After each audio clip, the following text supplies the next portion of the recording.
yabayemo mvuze ko abadayimoni twakoranye nuko muri cyo gihe nagendanye n'abadayimoni nasangiye imfungurwa n'abadayimoni nakoranye n'abapfumu batandukanye nakorewe amakilita atandukanye so vision ya mbere mbi narifise mu isi sinari kurongora kuko nibazo kuno je no bana n'umudamu umwe nkamwihanganira umwaka wose kandi nahindura abakobwa par semaine umva ari vision mu jambere ari ko no kubaka inzu hamanga zoranza n'umwe akagenda akagaruka undi yari poto life ngomba kuja muri Kongo narifise icupa bitakano iryo cupa bitakano nagacupa kagufi ka whisky ako gacupa kari karimo amagufa y'abantu uwo mufumu yari yaramaye nkiri mwisi iyo cupa yarifise puissance yo mwisi narayikoresha ngomba kuja kuvugana n'abantu ico gihe narayikoresha taxi imwe tugeze kuri pressereja uwo muntu yari muri reanimation bisaba ko yinjira babiri ace yinjira jewe n'uwo mudamu umva n'umudamu yari umufumukazi yategeza kuca afata umukiriya twinjiye ujya muntu yaragwa yacara kominduru yo sugu imva ryo zina yarazi ngurabona yagiye kuri ansengera sinashobora kukwishura ariko nariko ndakumva muri ujya mwanya hari umuntu yari yaje n'imbugita agomba kunyica ukuvuga Yesu acara tembagara ujya mudamu arakanguka ushaka kuba pasteur abantu batayamubwiye nimba maze kuba mu ishengero n'uno munsi wabibayemo nigutamagara abantu ndakibaza ni gutari kuri live Facebook akabwira umuntu ngo wewe wavuki yaho ni gute bino bintu bishoboka c'est pas l'expérience c'est la grâce.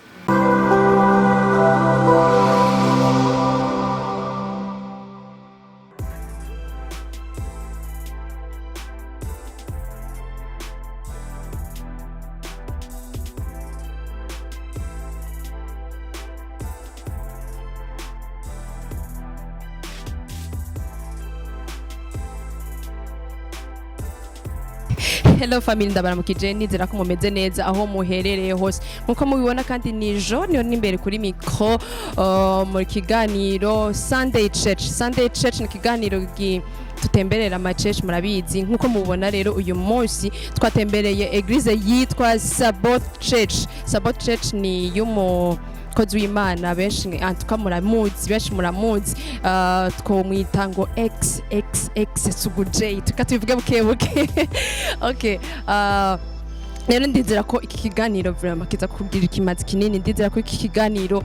uza kumva ibintu byinshi bitandukanye kubyekeye ubuzima bwiwe uza kumva ibintu byinshi bitandukanye kandi ndizera neza yuko muza kwakira n'ibitangaza byanyu ya ku muntu wese yizeye kameme okay ntaribagira rero inyuma ya kamera ndi kumwe na Farao okay mubandanye mumbiriza rero ibiganiro byacu ndazi ko muza kuryoherwa ndazi ko muza guhezagirwa ndazi ko vraiment muza kwakira n'ibitangaza byanyu ntimuve kuri kamera bon ntaravyibagira kandi mubanze mugire subscribe mwese mu gifaransa ni s'abonner yamanze muyaboneshe rero ibindi ni mu nyuma kazi yes nkuko nabibabwiye twatewe iteka cyane no kuronga umukozi w'Imana muri Sundaychurch nawe nababwiye ni Prophet Joshua benshi tumuzi kera n'abandi tumuzi nk'ubu ubuzima bwarahindutse niyo mpamvu twamutumiye umunsi kugira ngo dushobore kumenya byinshi kuri we kugira ngo dushobore kumva intahe yiwe uyu munsi Sundaychurch ni nka suforme y'intahe muraza kumva byinshi araza kutubwira byinshi cyane reka tumwakire cyane shalom mani bahezagire amen ndizera ko mumeze neza kumererwa neza n'umugabane kuko nivyo Yesu yazanye umaze kumwakira ntukumererwa neza nyene bon abantu benshi batabazi swat babazi kera canke hari n'abandi babazi ubu ninde turi kumwe uyu munsi kuri Imperial TV ni Prophet of Jesus Joshua umukozi w'Imana nguko wabivuze canke ukoreshwa n'Imana cyangwa ukorana n'Imana imvugo ni nyinshi kubijanye nuko birivuga kuba Imana yahamagaye kera abantu bari bazi kera kuko ndabizi ko umuntu atangiye kubona ishusho avuga simerutse kumbona indirimbo ya Hamida y'umugabo ari ubuzima rero nabayeho kera umuririmbyi yitwa Sugu tishuwe ke Obama n'ubuzima ndiko ndabamo ubu bwo kugendana na kristo ubuzima bw'intsinzi nka Imperial TV mu kiganiro Sundaychurch kugira ngo dushobore kubagendera turifuza cyane kumenya ni ubuzima bwa kera bwa Prophet Joshua ubuzima bwiwe bwa Sugu bwari bumeze gute birumvikana na Yesu amaze kuzuka byaramushobokera kwibuka ubuzima yabayemo bwa mbere so nanje ubuzima bw'igihe nari mpfuye nibwo ubuzima bwa kera nishobora kuba ndabwibukamo amaparti menshi na cyane ko ari intahe ku buzima bwa benshi. Intahe yemeza yuko atanu habi Imana itokura umuntu n'ahantu heza Imana itoshikana umuntu. Ubuzima bw'intahe bwemeza yuko uko umuntu ameze uko ariko kose Imana ishobora kumuhindura. Imana ishobora gufata ivyondo ikabigira umuti w'amaso. So rero narifise ubuzima bw'ivyondo Imana yafashe ubu iri kwirabukoresha mu gukiza benshi. Mu ncamake kera nk'umuririmbyi w'indirimbo z'isi narinzwi, nakoze indirimbo zitandukanye yari Hamida, Kisadem, Maisha kama game, ni nyinshi nakoze n'ama spectacle atandukanye mu Burundi, mu bihugu duhana imbibi harimo Congo, harimo Rwanda, South Africa. Nakoze ama clip menshi, nari nzwi nk'umuririmbyi yarimvye izo ndirimbo. Rero muri ubwo buzima igihe cyose iyo mvuze ivyo nabayemo sindiko ndavuga ubuzima bw'abandi baririmbyi, ndiko ndashinga inaye yanje nk'ubuzima bwanje kugira ngo n'abandi nibakizwa bazovuga ubwabo, na cyane cyane ko dusenga twizera ko nabo nyene bazohura n'umwami twahuye nabo. Nawe zo muri ico gihe cy'ubuzima bwa kera nari umusambanyi cyane ku buryo nibuka abadayimoni twakorana banyita kiwembe n'ugwembe. Nari mboregwa, nari umunyarumogi, sigura ngo ibyo nubwo ubuzima nabayemo. Mvuze ko abadayimoni twakoranye nuko muri ico gihe nagendanye n'abadayimoni, nasanga imfungurwa n'abadayimoni, nakoranye n'abapfumu batandukanye, nakorewe amakilta atandukanye, habayemo kite yo kwihamba South Africa, habayemo ugukorana n'amagufa y'abantu. Narabivuze ndakubivuga kenshi mu nyigisho zanje, n'ibintu nsubiramo kenshi. N'igituma ndabivuze ubu ni kugira ngo uyu muntu ariko arandaba avuga ngo je ndi habi amenye yuko iyi Imana dusenga na hantu habi tokura umuntu, kuko ari umuntu agendegwa n'umuco akacebaza ngo je ni Imana yarampevye, Imana yarantaye. Uwo Imana yari guta ubwa mbere yari jewe, ariko kandi na Paulo yamwicira aba Kristo, Yesu yaramurondeye amugira igikoresho. Rero nizera neza yuko Imana yashimye ko kino kiganiro kibaho kugira ngo uyu muntu ariko arakurikirana yumve. Ubwo nibwo buzima rero twabayemo vy'ukuri bubi, ubuzima butarimo ivyizigiro, ubuzima bw'ivyago, ubuzima bw'ivyaha. Ega no barige tuvuga gutya ugazanga ari abakobwa twagendanye baca batubona, nuko iyo tubivuze ndubwira ngo nabo nyine bamenye ngo birashoboka. Iyo rero niwe yari Sugu, niwe kahise amahageze muri 2012 niyo namurikiwe n'umuco mu ndoto. Imana ihitamo kumagakiza nkikizwa, sinarizi ko nje kwikorera nkikizwa, kinarizi ko nkijijwe mvuye mu vyaha, hama mbandanye ndirimba indirimbo zanje, ariko nkijijwe ku buryo maze gukizwa je nabandanye nikorera indirimbo zanje. Nakoze n'indirimbo mu ndirimbo nyine zisa n'izisi, sinarinzi ko ari igihe Imana ireka umuntu kwanza ataratahura kugeza imufata, kugeza rero Imana yacinshakira n'umunsi kandi ko ndabaho ubuzima bwa Kristo kwisi. Yes. Bon, turashaka kumenya rero Sugu wa kera Imana iramumurikiye byagenze gute? Mbe yakumurikiye gute? Wakijijwe gute? Ni ikintu gikomeye cyane kandi ni ikintu abantu benshi bibaza ko uranakoze kuri ico kibazo. Cyambere coco nari umuntu apinga bakizwa. Umva umwansi wa mbere w'abakizwa nari ndimo. Nabona ko abantu bose bakijijwe arabayescro. Sinzi ko Imana yagomvye ko nahura kugira ngo uwonyita escro uno munsi ndamutahure, kuko abagifise ubwenge ngo ubwo nari mfise kera, so no mushavurira cyambona gusa ko agifise retard ngo nari mfise kera, ariko nari umuntu mbona ko abantu bose bakijijwe arabayescro. Cya kabiri nari umuntu apinga bavugishwa, ku buryo je nabwira abantu n'abayescro bicara ngaha bakavuga amazina y'abakinyi b'umupira ngo Rigobert Song, urumva ko je napinga n'indimi. Ince gituma Imana yamaye ko zivuga nyinshi, navuge umva ko Imana igukeneye gufatira ishaka. Navuga ko bavuga amazina y'abakinyi. Icya gatatu navuga ngo ni gute umuntu aza ko kugira ngo Imana yamubwiye, iyo Imana yantinye kagarukira ajya kwibarabara, ni ari gukatanga ikansanga. Urumva ko nari umuntu ari contre vraiment, ku buryo atamuntu numwe ari kuzakumbira ubutumwa bwiza. Nibaza ibintu biri muri ico kintu. Umwansi yarazi uko igihe kimwe nzokizwa, kuko arakekeranye bishobora kuba acama kugwanya abo bantu, ariko Imana ibifise inzira nyinshi. Je rero nakijijwe gute? Nari ngiye muri Congo kugira ngo ngire publicité ya album nari nakoreye South Africa, album indirimbo zimeze neza par rapport ico gihe nari ndimo, nabona ko zifise qualité. Ngomba kuja muri Congo, nari fise icupa bitakano. Iyo cupa bitakano na gacupa kagufi ka whisky, ako gacupa kari karimo amagufa y'abantu. Uwo mufumu yari yaramaye ngiri mwisi. Iyo cupa yari fise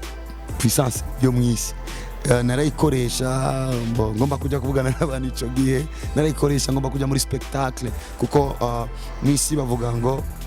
umuntu afise mariage atanga invitation ariko ikiziga baragishengerera, so ico gihe nari nk'ikiziga gishengererwa. Ego niyo formule y'isi ariko ni nayo formule muri monde spirituel. Yesu avuga ngo ari kiziga ni inkukuma zikusanyiriza, bisigura ngo twemera gupfa twebwe kugira ngo dushobore kubaho ubuzima bwa Kristo. So ico gihe rero nari nkiriho mw'isi ngiye kuraba iryo cupa ndiko ndakora kilte mbere ko ja muri Kongo, cyo sanga mvuyeyo ndasenze vuze ngo Mana unzigame, pana Yesu Mana unzigame. Burya Imana ni nyinshi, Imana ni nyinshi, tuvuze Imana muremye ni imwe, ariko ivyita Imana ni vyinshi. Bayali bita Imana, murazi ko ibihugu vyinshi bafise Imana zabo, ariko twe turazi Imana yacu ni Kristo Yesu. Ico gihe rero numva ko iyo cupa no isiga muhira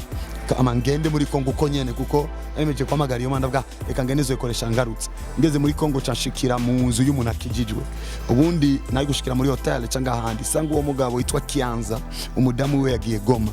Ko umudamu yagiye Goma acambwira ngo ko madame yagiye Goma, reka ushikire muri kicumba kiri hafi ya studio kugira ngo bibaye ngombwa dukore n'indirimbo. So yasenga Yesu nanje mamagara abazimu. Yari ibintu bikora iyo utari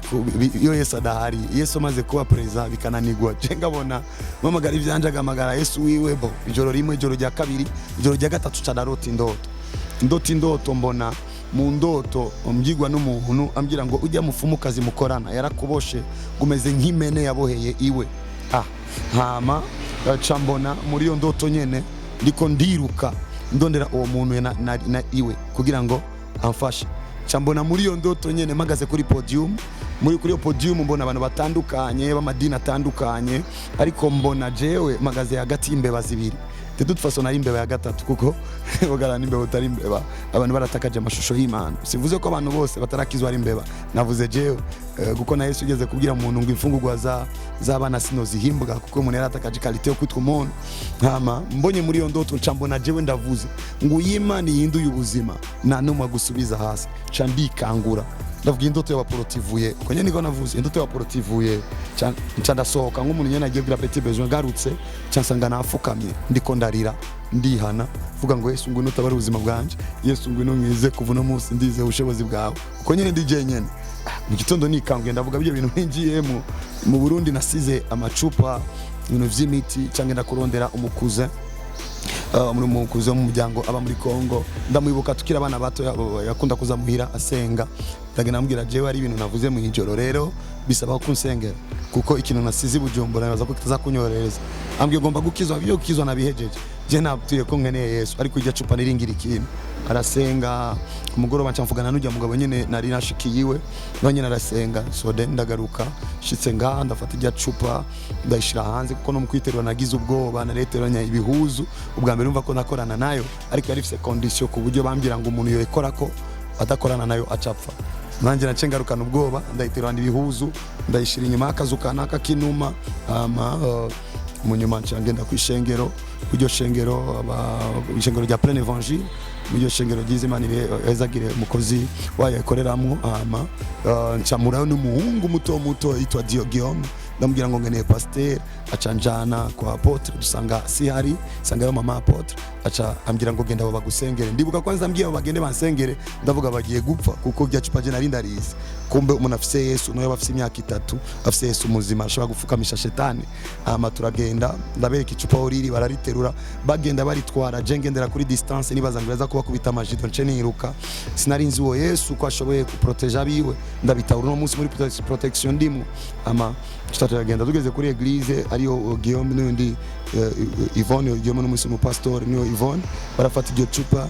bararimena barasenga. So from that day kuvuka uwo munsi cenga ninjira muri Kristo boro ngenda ndatahura ivy'ijambo kugeza Imana ishikanye ngaho. Mu bisanzwe umuntu iyo atarakizwa kandi ari umuntu yarameze nka wewe apinga cyane kugira ngo amenye ngo byukuri ngo ni Imana ngo yamurikiye biragoye. Ni igiki cakwemeje neza ko ari Imana vraiment yakugendereye muri iryo joro? Cyambere ni gute je nafuka nibaza ko byari out of my control, byari hanze ya control zanje. Ni gute nafuka? Icya kabiri maze kugenda ngaho bagaturira iryo cupa ndasabye ko Imana imfata kuko buri joro abadayimoni baraza kuniga, so baje kuniga naca nzindukira kuri eglise na indi shwana rimfise ngabwira baje abantu jewe bana bazonkura kwizose cyambwira ngo genda niba vuga mizina rya Yesu birahera nanje ngagenda ngajyama bikaza bikaniga mvuze Yesu ngabona ndavyutse cyumva ko cyambere wo Yesu nguma ndamuvuga kenshi gashoboka kuko navuga ngo nereka kumuvuga bizoniga bo amahoro rero nangura gutahura ijambo kandi kiretse nundisiri ko ari cukuri, so nakonda preve kuba mu kintu no mugihe nakora ivyanga bwantu reka nkora ivyavyuzuye niko nabwira abantu kuko narizi ko ndi muntu mubi nibuka ko twagenda no muri boate ngaca mfata primus zibiri ngazinyura icari imwe cyangwa mseze ngazinyura icari imwe naba just nokora nk'abandi banywe imwe reka mfate zibiri gutya bana ari umuntu ikintu cyose ndakibayemo nabi ndakibamo nabi ya 100%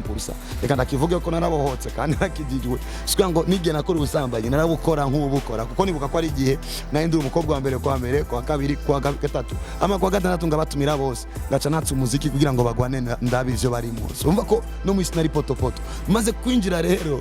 burya urasiko Paulo yari mubi mu kwica yabaye na mwiza cyane mu gukiza, so ino cyose nacenda kibamo 100% nange kubona uwo Yesu ndamuvuga abademoni bakiruka aca nekeza cyane mu ishengero ryo umuntu yicara guca ku buryo bavuze ngo mizina Yesu abagwayi barakira je nasohoka mu ishengero ngagenda kurondera umugwayi iki mizina Yesu urakira ngagaruka ejo akambwira ngo rega nakize ibiti biko serious sikira ngo nari mu bintu bimeze gutyo edari namaze n'amezi angaye mu ishengero nsenga ifite niyere nijyanje na Madrid yanje nicara gutyo Imana mukunyemeza kuko kiretse indirimbo nari n'umukinyi w'amafilme mukunyemeza acaza abantu twari duse partenariat mu vy'ama filme uwo muntu acaragwara bamutwara kuri Prince Regent je mbandanya ngiriyo nama ivyo filme mu gusohoka muri yo nama changenda kuri Prince Regent sanga ari muri urgence abaganga babuze icyo bamuvura kuko yasa n'umuntu ateye ubwo bukono n'ingwara yari afise sanga umudamu umwe ariko aramusengera nanye yari umukinyi wa filme ariko arasenga cyane muri ni boro nanje ndajako muzina rya Yesu uwo mama yaciye areka gusenga ataravuga uyu muntu arapfuye none n'uyu mudayimoni aje kumusengera yarazi biko nari maze gukizwa ndasenga muzina rya Yesu nibuka umwe mu bahungu banje yitwa Juma uno munsi ari mu ishengero n'umuvuga butumwa we yaciye amfata amajwi kuko yari umwesiramu agaca agenda twenga ngo munyumvire sugu je yasaze kabaye none ngo sengera umuntu nanje rero ndi serious kuko nari maze nk'amezi 2-3 ndiko ndumva ijambo kuko ijambo izina rya Yesu riratabara vraiment turabizu mamejeje turataha nibuka ko ku mugoroba yaciye aja kubibwira mushiki wo mufumu agomba kujya kumukura mu bitaro kugira ngo azamuvure vy'imiti uwo mushiki we yari umuntu dukorana cyane mushiki wo Juma ari umuntu dukorana cyane cha turajana mu taxi imwe tugeze kuri Prince Regent uwo muntu yari muri reanimation bisaba ko yinjira babiri ace yinjira jewe n'uwo mudamu umva n'umudamu yari umufumukazi yategeza kucafata umukiriya twinjiye ujya muntu yaragwa yacara kominduru yose uguje imva njo zina yarazi ngurabona yaje kurasengera sinashobora kukwishura ariko nariko ndakumva muri ujya mwanya hari umuntu yari yaje n'imbugita agomba kunyica ukuvuga Yesu acara tembagara ujya mudamu arakanguka ushaka kuba pasteur nanje numva ibiro birongerekanye ujya mu Yesu rero nakiriye, so umva ko Yesu yagiye ama preve zifadika the police enyuma yaho mbako nakirijwe mu ndoto ni communication yacitangura n'Imana nagenderwa cyane n'Imana mu ndoto narigishwa Bibiliya mu ndoto narigishwa ko basengera abantu mu ndoto mfite nahawe formation nyinshi niyo mana mu ndoto kubijyo ngira confirmation ari bindi kuvuga nabona amahere kwa nduzwa mu ijuru kuko urumva navuye mu isimbi navuye mu bintu byo mu isi bifadika Imana nayo yankoresheje mu bifadika tangura kunkoresha rero mu mezi 6 je nemaze kumugurira ikimuga cyo gutuma abantu benshi batigeze batahura n'ingogo muhamagaro wanje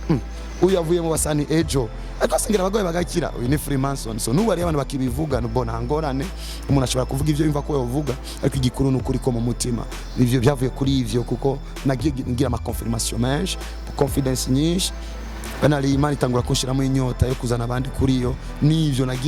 nagiye nemezwa n'Imana ubwayo nibaza ko nawe ucubaza byagenze gute kugira ngo Paulo yica aba Kristo apinga Yesu agaca kuvuga Yesu cyane uca wumva ko ari ikintu Yesu yamwemeje gifadika cuvuga ngo ni gute Moses yabonye ibigirwamana vya Farao byo muri Egiputa vyamushobokeye yuko agenda kuvuga iyo mana nuko Imana yamwiyereze face to face, so kunyereka ku Imana ko ari preve inyemeza yuko bijya nahuye navyo ni tukadogo Jesus is king. Yes, nkubu birashitse barabahuje na babandi barimbe indirimbo z'isi bita izisi bon babahaye kubigisha ni yaheteme mu bigisha abakunzi banje nubigisha ku rukundo. Icyambere nubanza kwabwira ko ari abakunzi banje, bari mu bantu usengera cyane, bari mu bantu niyumvira ko cyane, bari mu bantu nifuza kubona Imana igirira neza. So icyambere no partage the love of God. Cya kabiri nubabwira l'image de Jésus, kuko nanje nkiri hariya nari ndayifise ukutariko mengo kukizwa no gupfa. Nubabwira yuko no kwa Yesu tubegwa nubabwira ko no kwa Yesu tunezegwa. Hama nubabwira ko Imana atari umwansi w'igikorwa cyabo, ariko Imana n'umwansi w'ikibi cyoherekeza igikorwa cyari cyo cyose. Hama no bibutsa yuko ngaha kwisi ntantu tuzomara gihe gito, naho umuntu yomara imyaka 100. It's just time ngufi paraporo y'imyaka myinshi tuzobana na Kristo. Hama no babwira uko Yesu atabaharura mu bansi biwe, abaharura mu bakunzi, kuko yapfuye ku bwabo. Nogira umwanya mwinshi wo kuganira nabo ivyo, cyane cyane ko abantu twasangiye byinshi. Ari bano nubo bibaza ngo mbega muhuye muraramukanya, turaramukanya tukanatwenga cyane ofete iyo bishitse tugahura. Vy'ukuri ndabakunda, kuri bono partage runo rukundo rwa Kristo. Yesu umva, Yesu chambuchurao, Yesu si superstar gusa, kuko tuvuze ngo ni superstar ni parapora ki niyo yaremye amastyles. Yesu ni solution, Yesu ni nyishu. Ari gihe bigoye gusigurira umuntu uburyohe bw'ubuki, rimwe nari murusaba kumusaba kuri gato no basaba bari gato hama bace bamenye uburyohe bwa Kristo.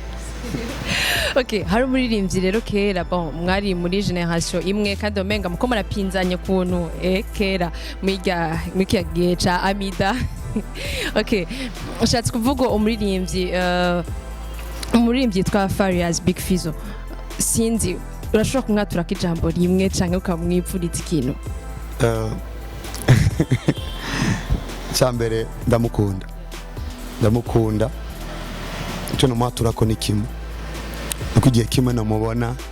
ariko aramamaza Kristo. That's what I pray for him all the time.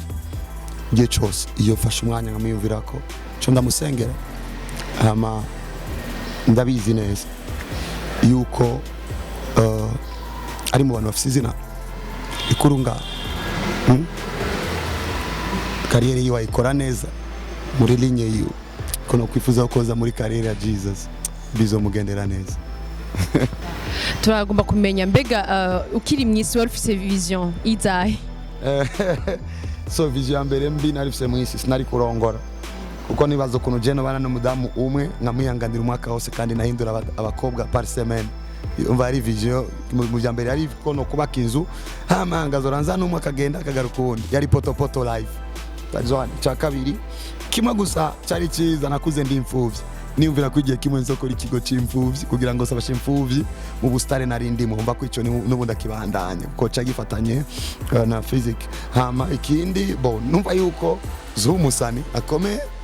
azoririmba indirimbo nyinshi cyane ku isi amenyekane. Gusa ari ikintu kimwe kincanga gato, iyo ndacibutse no munsi higeze kuza mu Burundi umukozi w'Imana yitwa Kakobe aja gukora ikikorane kuri stade ntoya, nari hajya kandi ari umusani, ariko aravuga jenga goma ndamuraba akavuga pero ibintu bisa nuko biserize burya Imana nizo avimfata igihe kimwe inzane muri bezi yayo. Urumva nabona ko ari ibintu kanaka, so ariyo presentment umuntu ashobora kumva bizoba, ariko du fond de moi je nabona ko nzoba superstar, uko nako ndabitumberamwo. Hama menyekane mpindura kobwa nkimuzu ntunge mbona ari imfuvyi, nkabona ko nzofasha imfuvyi bien sûr, ivyo urumva ko byarifatanya n'ubuzima nabayemo, fasha abana tuvukana. Nizo visionary mfise, keretse ko ninjiye muri yo monde spirituel mauvaise, muri yo isi y'abadaimoni yatangiye kuba proposition yo gutanga abantu, niyo byatangiye gupfira ko byose kuri jewe Yesu aje hageze. Yes. Ndabajije kibazo nshatse kumenya cyane n'abantu bakaba dukurikiranya bamenye mbega iyo umuntu akijijwe vision y'abafise zica zihinduka canke ziriyongera hakagabanuka zimwe zimwe. Ça c'est vrai, ni kibazo ciza. Nariko bafise vision yo gutanga urudandazwa, sinari kurureka. Cyo gutuma wumva ko navuze ibyo gufasha imfuvyi sinabiretse. Cyo ni kimwe. Peut-être na studio ya production sinoyereka kuko nubu ngomba kugurura studio, umva ko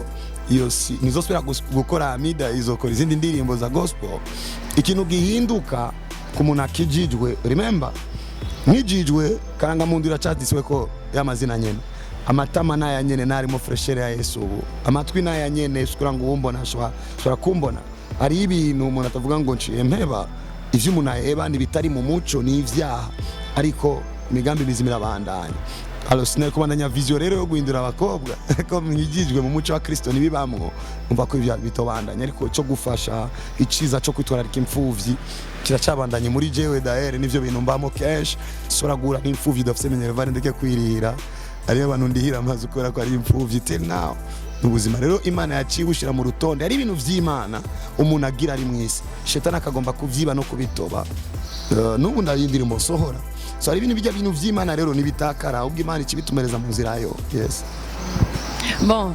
kugira mushika ahantu murakijijwe hanyuma murabaye mu prophète Imana bahamagaye mu mihamagara y'ubu prophète hanyuma muratanguye ko turumva intahe nyinshi zitandukanye abagore barakira twumva ngo yaransengeye ndakira nari meze ukubigenda uku turashaka kumenya nizahe processus mwaciyemo mwagiye mubona bishika uko nyene cyane urakoze cyane ninda tokibaza ico kibazo uwo mwisara cibaza uwo mazi imyaka myinshi asenga kuruta jewe aravyibaza sivyo none ufukama asenga n'ubu aravyibaza n'uwo bariko arakorera Imana hari ibirera abona uyu muntu ahamagara amazina y'abantu atazi mu ishengero ni gutamenya amazina y'abantu batayamubwiye nimba umaze kuba mu ishengero n'uno munsi wabibayemo ni gutamagara abantu undi akibaza ni gutari kuri live Facebook akabwira umuntu ngo wewe wavukiye aho ni gute bino bintu bishoboka c'est pas l'expérience c'est la grâce ubuntu rero ubuntu urahabwa sans effort ariko uragumye avec effort ubuntu bw'Imana niki ubuntu bw'Imana niki nuko muri ubwo buntu bamwe yabahamagaye kuba so bisigura ngo uhamagariwe kuba directeur gusinya ku madokima bizomorohera uhamagariwe kuba planto gupanga intebe bizomorohera nayo yogerageza gusinya kuri dokima azosanga ariko ari rwishiriza ubusa so prophecy ni kintu Imana iha umuntu ni Imana yabwiye Jeremiah ukiri munda kwa mama we narinda kuza kiri rusoro munda kwa narinda kuza ukiva munda kwa mama we nakuru manje amavuta so nibi ni umuntu avukana uwo mwase ashobora kuba arabitumbereje gutariko kugeza umwanyiza kwisuza ku rutonde niba guta abantu bakira ukuntu abantu bakira nuko nizera ijambo ngarishira application nakubwiye ngo mwishengero bavuga ngo mizina Yesu abantu barakira je ngaca ndondera umugwayi kugira ngo ndabe ko ari ivyo ico ni kimwe ivya deliverance ni ndoto naguma mbona Imana nyereka ndiko nakora deliverance ama formule kugeza aho nigishije formule dans bidon vide abumvise inyogisho baratahuye n'ibintu nagiye nigishwa n'Imana hama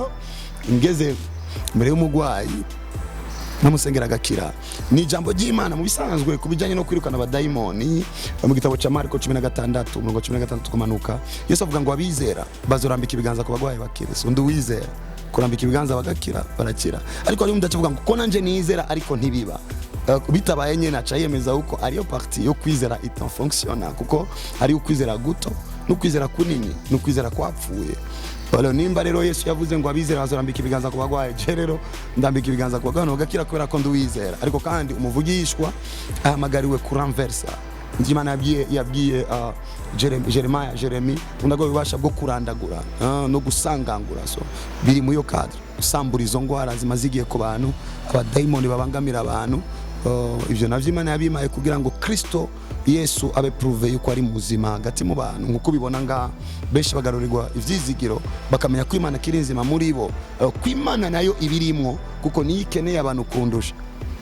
Simana nikeneye abantu kundusha abantu bose mbwira ubutumwa n'Imana bakeneye kundusha sinambira abantu it's not me sigenda bakunda ari wo bakunze kuko je sinanabapfiriye ubu rero abakunda ndamugirira confiance magaze rero ngaho imbere ikintu cyose yokora cemeza abantu yuko ari Imana iragikora ku buryo bibaye ngombwa ibonye ko bokwemera kubera ko nagurutse izo ngurutsa gato ku buryo kugira ngo bamenye yuko iriyo so sigura ngo parce que Dieu n'a pas de limite Imana idafite limite yiteguye gukora ibirenze hari igihe bazana umuntu